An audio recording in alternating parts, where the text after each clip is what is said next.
So when I was meditating for this month's reading for you guys, I saw this image of this woman. You know those area rugs that we have in our house? They're really hard to clean thoroughly, okay? And the traditional way in which people clean the rug is they take it outside and they beat it. They beat out all the dust.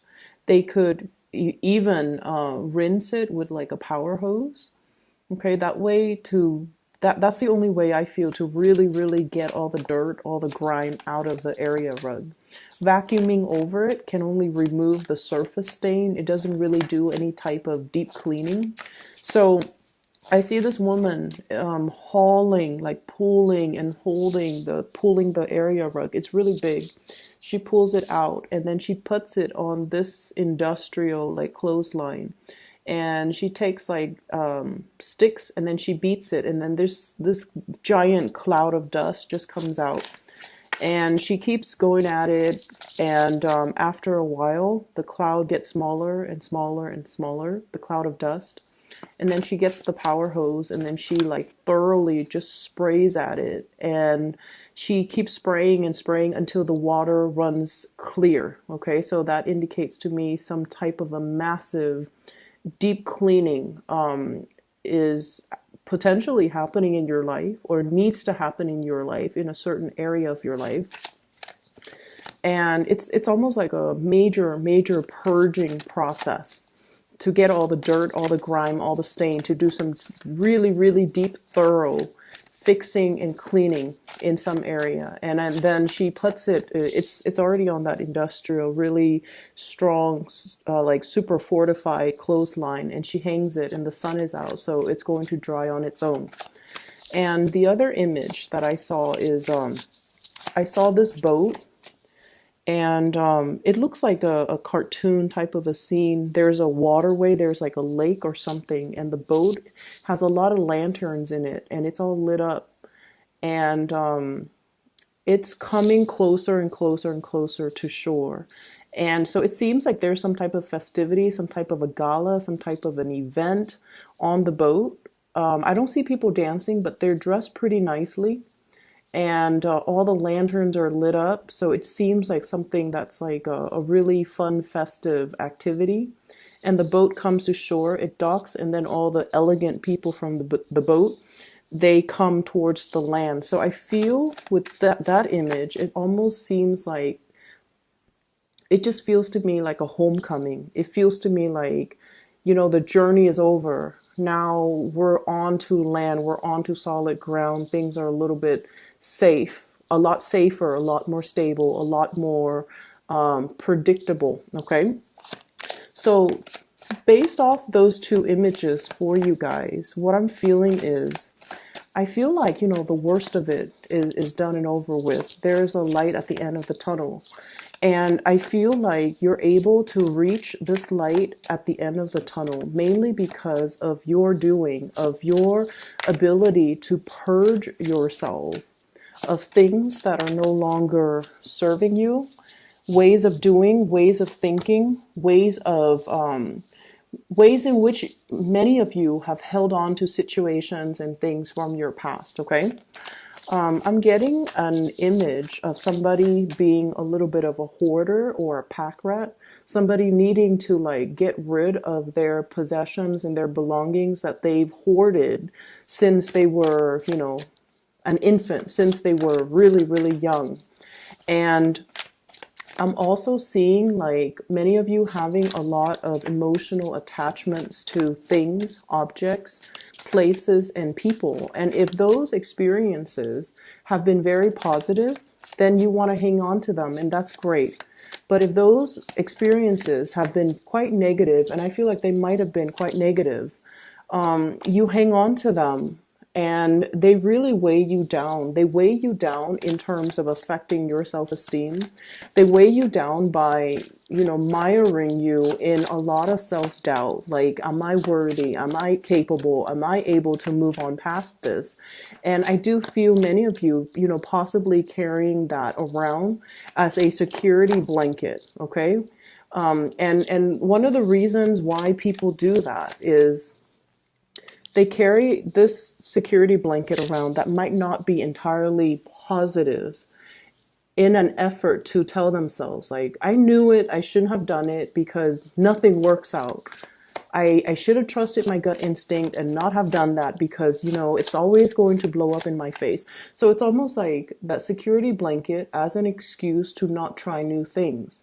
That security blanket as an excuse to tell yourself, I'm a failure. I'm not worthy of new things, or I'm not worthy of all these blessings that are coming into the picture for me. And I want you to be very, very careful because I feel like many of you, cancers, are typically very, very, very, very shy people. And I also feel like, many of you, you have a social facade that you put on, okay? You like to be liked. And there's nothing wrong with that. We always love to be accepted and to be looked up to and to be liked by other people. And I also feel like many of you, you have a way about you where you put people at ease, okay? And you're almost like an emotional and also a social chameleon where you kind of blend in with your environment as well. And I'm bringing this up because I feel like you like to be liked and you are very easy to talk to for a lot of people. You're also very nice, very caring, very genuine, and you don't want to see anybody left out. So if you're in a social setting, for example, you want everyone to feel included. So you try to engage everybody in that social context so that no one feels left out, because you're very, very sensitive to if the shoe were on the other foot and you're in a new social environment and you don't want to be left out. You would want to be included and you would want people to be inclusive towards you. But I also feel like, that really nice social facade. And I feel like many of you, you have a really good heart. But I feel like it comes out in the more of the facade way, where you might bend over backwards and accommodate and do a lot of things for people, especially if they are not deserving of it. Okay. And so this whole purging process, okay, I don't need to please anybody. Okay. I'm a nice person. I don't need to go out of my way, bend over backwards to prove anything to anybody. I don't need to constantly, look for other people to validate what I feel about myself. And I especially don't need that attention from other people in order for me to accept who I am. So I feel like this process of shedding the old skin, the old way of doing, seeing the light at the end of the tunnel, and seeing you for your authentic self without the self-doubt, without all of that negative self-talk from the past, the need to please, the need for validation, and the need to, live up to a certain ideals and really, really high expectations that you set for yourself. And you're able to reach it, but every time you're a little bit closer and closer to reaching the apex, you kind of lose momentum, lose steam, lose self-confidence. Okay. This can be, really liking somebody, really, really wanting to make an offer towards a person, like a crush, or somebody just you have really strong feelings for. And I feel like once, you're like, I'm going to do it, I'm going to do it. And you work yourself up to the point where you're just like, I'm going to do it. You start approaching the person. And then as soon as you get close to the person, I see like, you get tongue-tied, you get nervous, you get really, really weak in the knees. And it has nothing to do with the other person's reaction towards you. It's just you talk yourself out of doing things that are actually really, really good for you. Okay? So I see a purging process. I see a cleansing. And then I also see reaching that light at the tunnel where you're able to see your authentic self. So it's really, really beautiful. One of the things that I want you to be very careful about, and the two fives came out first, so I want to talk about them. Okay, you have great cards, by the way. Just let me put that out there. First of all, Five of Wands. This is a lot about conflict. And it is internal in nature, okay? Internal conflict being the tug of war, the push and pull. On the one hand, we want to hold back. We want to take care of ourselves. We want to preserve our attention, our energy, our time for ourselves because many of you have big goals, big dreams that you want to materialize, okay? But you're also looking at it like that mountain in front of this man. It's so high. It's covered in trees. There are no clear paved roads. So it's almost like hitting a certain milestone in your life where you want to do big things, but these things, these ideals have never been trailblazed before. No one has done it before. You might not have the proper guidance. You might not have the map. You might not feel like you have the proper mentorship or the right preconditions to allow you to tackle such an to tackle such a great task. Okay, so there's no roadmap. Everything is just a little bit like daunting. Like, how do I get to the top of the mountain? I'm right here. There are no trails. It has never, it's like virgin land. It has never been explored. It has never been touched. And you're a little bit scratching your heads like, how do I do that? So I feel many of you have really, really big goals and big dreams and big aspirations. It's floating out there in the ethers. And I feel like the month of March is when things start to gel and start to culminate. And, the path, one step at a time, will start to kind of clear up for you. Okay? So what I'm feeling is, on the one hand, you want to preserve time, energy, resources in order to build on and to really the give yourself permission even to explore this new virgin land, this new big dream that you have. And on the other hand, there are so many demands from so many people asking for your time, asking for your resources. And so I definitely feel this push and pull energy about you. Like, when do I hold back? When do I stop saying yes to other? When do I stop, like leaking my energy towards other people and then feeling exhausted energetically, financially, even just in every way possible, doing and bending over backwards for a lot of people. And at the end of the day, you feel like I don't even have anything left for myself. So that's what I'm sensing here. You're giving away a lot. You have been giving away a lot of your time, a lot of your resources, a lot of your energy that you don't have. And I feel like you need to really draw back, focus on these big dreams that you're trying to accomplish for yourself so that you can keep this vision in the center of your mind and you don't lose sight of it. Many of you are afraid to say no to people because you feel like saying no to them might make them feel like you're either being stingy, you're either being unfair or selfish. God forbid. You don't want them to think that of you. But I feel like it gets to the point where we all need to draw back our energies and start to learn to take care of ourselves. And especially if we have big goals, big dreams, we need to really focus on that. We need to really focus on the research. We need to focus on that vision, how to achieve it. And we don't really have the time and the energy to waste on other things when we have these things clearly in alignment with us, okay? It's not about being selfish. It's about being smart. And I feel like many of you are struggling with this energy. How much do I give to myself? If I say no, if I pull back my energy, my generosity, my resources, will people think of me differently? Will they talk behind my back? Will they say I'm selfish or, stingy or whatever it is? It doesn't really matter, but I know that it does affect you.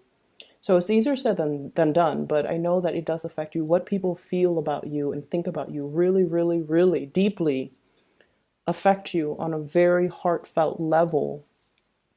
And I would just say that you've been nothing but sweet, and generous and loving to other people. And I feel like it's time for you to turn your back on a few people, especially if they've been kind of milking it, and especially if they have been combative and not cooperative with you. Okay. So the two fives, I feel like somebody's energy comes in like this. I'm getting like, the word homewrecker is usually associated with third parties, but I feel like this is someone who's a little bit destructive, whose behaviors is, when unchecked, can be very catastrophic, who might have like a very perverse way of doing things, or a very careless, impulsive, as well as lack of direction or lack of a strong sense of morality. Okay, I'm seeing the smoke, and the smoke, it blows with the wind. So it's somebody without a strong sense of self. They just kind of flop out there, and trying to find themselves, and they might gravitate towards the wrong people. They might experiment with the wrong things. They might have very dubious sense of morality, and I feel like some of you might have been giving a lot of your time and generosity trying to guide this person or trying to help this person, but it gets to the point where your advice, your counsel falls on deaf ears. They're going to do what they're going to do. And I feel like their presence or their influence might not be the best for you to be around energetically. So we have to learn to pull back a little bit, and we have to learn to take care of our own emotional and mental, peace. Okay? And it's okay to do that. So that's the first energy here. The other thing that's coming into the picture is, many of you might have spent a lot of time. I'm hearing like, barking up the wrong tree, socializing, wanting to be, included. And you spend a lot of time, a lot of energy arranging for, like, group outings, happy hour, wanting to be a part of a community, wanting to be a part of a social group. And you feel like, the only way is to take charge. Like, let me be the one to get everybody together. And you're very good at that. So like I said, you have this social facade about you. Deep down, I feel like, you like good company, but I also feel like that social facade comes out when you want to be included. And you might be the one behind the scenes arranging all of these, social gatherings and things like that. And I feel like a lot of your attention, your time, resources as well could be funneled towards that. Okay, Three of Cups is generally a very, very good card. It's a very, very good card. But it can indicate a little bit of superficiality if we're not careful. So a lot of time, a lot of resources, and a lot of energy might be dumped in this avenue with the people that might not be deserving. And so it's okay for you to pull back, and it's okay for you to really do whatever it is that you need to do on the practical end to get your big plans and big dreams moving along. All right. We have two aces here, and I'm going to talk about that in a little bit, but I do sense as well that you have somebody that is really, really interested in you, okay? And it's coming from your friendship circle. Big friendship circle vibe. Somebody has great, great, great, great feelings for you. It comes up here in the Ace of Cups. And I'm feeling this is somebody who is a little bit socially awkward. Okay, they're very serious minded, so it's like they don't really know how to lighten up. And you might have, and this is how you know who this person might be. So like they can be like social, but I feel like deep down they're very introverted. And then I also feel like they keep to themselves. They keep their own counsel. They don't really share a lot. And I feel like this is somebody who has been through the ringer. They have been through a lot, a lot. And so they're a little bit introverted. They find it hard to socialize because when you have been through a lot, And then you go out and socialize and people are really talking about, very frivolous things or very minor issues, what I call like first world problems. That person feels like they can't really relate. And I feel like they go to these functions in the hopes that you would be there. They don't really enjoy putting themselves in the spotlight or in an environment where they have to mingle and socialize. But I feel like they do it because they are hoping to catch a glimpse of you or to run into you or to be around you. And so I do feel like they really, really like you. And I feel like the communication between the two of you might be a little bit strained because when you interact with them, they tend to, so let's say you're at a bar and everyone's having fun. And when you interact with them, they err on the side of heavier, more serious topics. So I say like socially awkward because in an environment where people are socializing and just having, really lighthearted conversation, this person's so serious that they bring the energy down. Not that they're a bad person, they're just so serious. That pentacles on his head. It's like all conversations are very, very serious or very, very heavy. And you just want to socialize. You just want to have fun. You just want to, have light-hearted conversations and interaction. And this person is kind of like that Debbie Downer. And I feel like they really feel a certain way about you. And you might not even be aware of how they've been going through such great lengths to be in your presence. You're not aware. I feel like you've got your back turned.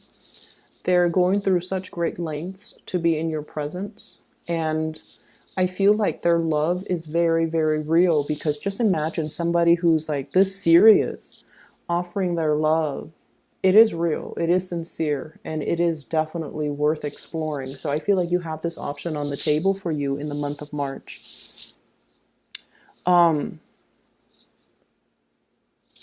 I would say many of you are coming out of this tunnel of light, like out of the dark tunnel into the light. So you might have recently broken up and you're now single.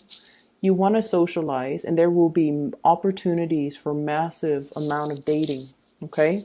And I feel like you might have a lot of options, but there's definitely somebody here catching somebody who is really captivated by you. They're definitely more serious. I would say probably a little bit older than you by like about 3 years, 5 years is what I'm sensing. I have 2 3s, 2 5s. Three of Cups, Three of Wands, Five of Swords, Five of Wands. So I feel like there's somebody who might be a little bit older than you by possibly 3 years or 5 years. And I feel like they feel like you're the one.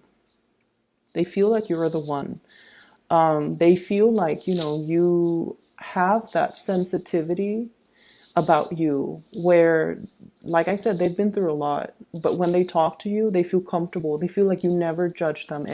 And water signs in general never ever show judgment or judge others or ever show disbelief, skepticism or disbelief when someone tells you a very serious traumatic story. I feel like you just take it in, and because of that, people feel really comfortable naturally sharing a lot of information with you. If you find this person opening up and sharing information with you, I feel like that's because they're looking to, make this really, really big offer towards you. So I feel like this is if you're socializing, there will be a lot of options. There's also one person in particular that I feel is going to make this unexpected offer to you. And it's going to be, you're going to feel like, wow, I've really captured this person's imagination. Or, whatever you've been waiting on, the boat is coming in. Okay, so the boats are in. Three of Wands. Waiting for the opportunity. When it comes to the big love or the great love, I feel like that offer is going to be in. You have quite a few people that are interested and they're in the picture. And I also see you here reciprocating. Okay, so I feel like you're going to have some people that you've been eyeing that will be making an offer, and then I do feel the offer is going to be reciprocated. So the period of waiting with this hangman is no longer it's no longer a problem. Okay, so we're heading towards that light at the end of the tunnel where the boats come in, like that boat with the lanterns on it, and I just see like opportunities for festivities, opportunities for outing, opportunities for really really extravagant and romantic getaways that are just really right up your alley. Okay, because I see like some very visually appealing places, locations, like just if someone tells you, hey, I've got us tickets to do this, and you're just like, wow, that sounds magical, like something very magical, some type of an outing or socializing event or something is very very magical, and I feel like it's going to unfold for you, and I see you almost like that anxious little kid who couldn't go to sleep because the next day he's going to Disneyland. That's what it feels like to me, but it has a more romantic slant to it. Okay. Needless to say, we have as well Ace of Pentacles. This is a new job. This is a new enterprise, as well as a new income generating opportunity. It's going to be coming into the picture for you. I see many people escalating, going towards like promotions. Okay, like I'm seeing this step ladder, like going up a notch when it comes to your income generating potential. I'm also seeing for many of you, if you have been out of commission, so if you are like, for example, a stay-at-home mom, a stay-at-home dad, you're returning to the work environment. Okay, so the transition, it's going to work out really really well, but you know, anytime we let our skills lie dormant. So if you've been a stay-at-home mom or a stay-at-home dad and you've been away from the labor force for quite some time, you're going to get a little bit rusty. Okay, so don't beat yourself up over it. If you feel like things are happening so fast that you can't keep up, or you feel like technology has changed, or if you feel like you're dealing with so many systems, so many expectations, so many systems, procedures, and just processes, don't feel bad. You're going to be okay. You just need to flex those muscles and kind of like break away from that rust, and then things will start to flow automatically, because you do have a very intuitive sense of knowing to do the right thing at the right time, like a divine sense of timing. So it's going to take some time for you to get over that initial hurdle, especially when it comes to new work, okay? But either way, there's going to be a work situation coming into the picture. Many of you might have been wanting to leave a bad work situation for some time. A situation where you don't feel that sense of connection with the people that you work with. You feel like you have to guard yourself or keep yourself on guard with those people, okay? And so you're shifting into a different work environment where people are nicer, they're less combative and more cooperative. They're nice, they help one another, and the environment is not cutthroat, or the environment is not gossipy, or the environment overall is just a lot more amicable. Okay, I'm also seeing as well, for those of you who might have children and then you're like dealing with, you know, the baby's mother or the baby's father, there's going to be some type of a amicable. So if things have been really problematic, if there has been, you know, perceived like hostilities or jealousies and things like that regarding, you know, our exes, and then especially like if we have children with them, it's always very difficult to co-parent. Okay, it's very, very difficult. But I feel like there is going to be some type of a truce, some type of a resolution, some type of a peace agreement to make the situation a lot more amicable. So there's an ironing out or smoothing out of major relationships in your life in general that I'm seeing for this month. So both of these are very, very, very beautiful, okay? And they're pointing in different directions. And what I'm feeling is some of you might be thinking about blending the two, blending love with money-making activities. So like somebody you might be in a relationship with, you're like, you know what? I have this great business idea. Why don't we, you know, partner up? And then I'm also sensing as well, lots of attraction in a new work environment. If you're changing jobs, new work comes first, new money comes first, and then the new love is going to be as well coming into the picture. So you have some beautiful, beautiful, blessed energies that are coming into the month of March for you. It's actually divine timing because we're shifting, or we have shifted in the time into the time of Pisces, which is a compatible sign. It's a fellow water sign, so the energy is very compatible for you guys, Cancers. So you have some good things that are going to be coming into the picture. I would say get the new work situation, let that sort itself out. If you're jumping into a new environment, keep your nose to the grindstone. Don't, go out too much and socialize with coworkers. You need to know, like anytime we're in a new work environment, and we need to kind of know the pecking order, what I like to call the pecking order first before we jump in and socialize. Because I feel like strategically, it's the smart thing to do. Okay? So don't get too involved with the coworkers. Don't get, especially, office romances and get wrapped up in the office politics. But it is really smart for us to kind of get the lay of the land, know the pecking order, know who to come to for advice, know who to avoid. And we always have those people in the office environment that might be gossips too. So you don't want to reveal too much. You guys are very friendly, very sociable. You want to be liked and you want to just jump in and just, make a splash and be very social. But I feel like there are things here that's really telling you, focus on this first, okay? Focus your energy on this. Keep yourself a little bit more closed off. Mainly because I feel like if you're out there trying to make offers, trying to make a splash, it might not be the best move just yet, okay? So get the lay of the land. Understand the who's where on that totem pole before you choose who to ally yourself with or align yourself with, okay?